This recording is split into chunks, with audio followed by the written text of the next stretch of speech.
చెప్తున్నాను. మీడియా మిత్రులకు కూడా కరెక్ట్ ఇన్ఫర్మేషన్ బయట చెప్పేదానికి ధన్యవాదాలు చెప్తాను.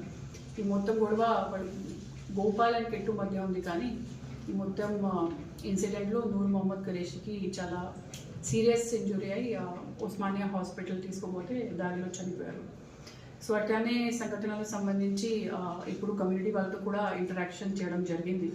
అక్కడ రాజీవ్ కాలనీలో కానీ ఇంద్రమ్మ కాలనీ కానీ ఏమేమి ఇష్యూస్ ఉన్నాయో ఐడెంటిఫై కూడా చేయడం జరిగింది.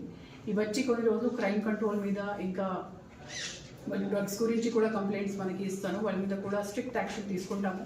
స్పెషల్ టీమ్స్ పెడతాము, స్పెషల్ ఆపరేషన్స్ కూడా పెడతాము. And will definitely stop if at all అట్లానే ఇష్యూ ఉంటే, మెనిస్ ఉంటే, రౌడీజం ఉంటే వాటి మీద కమ్యూనల్ రౌడీ షీట్స్ కానీ and other regular rowdy sheets కానీ ఓపెన్ చేసి ఇంకా సర్వేలెన్స్ పెంచుతాము.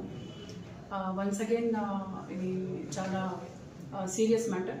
అట్లనే ఇష్యూస్ జరగకుండా అందరికీ కూడా స్ట్రిక్ట్ పనిష్మెంట్ రావాలి అంటే సరిగా ఇన్వెస్టిగేషన్ కూడా చేస్తాము.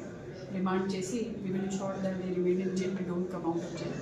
అండ్ ఎంత మొత్తం కమ్యూనిటీతో కానీ ప్రెస్ వాళ్ళకు కానీ ఈ సరిగా ఇన్ఫర్మేషన్ అందరికీ చెప్పడానికి ధన్యవాదాలు అండ్ కోఆపరేషన్కి ధన్యవాదాలు. ఏంటి అంటే ఒక అమ్మాయికి సంబంధించి వాళ్ళ ఇద్దరి మధ్య గొడవ ఉంది.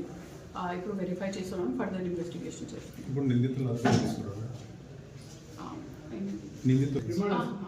ఈ రోజునే వాళ్ళందరికీ రిమాండ్ చేస్తాం.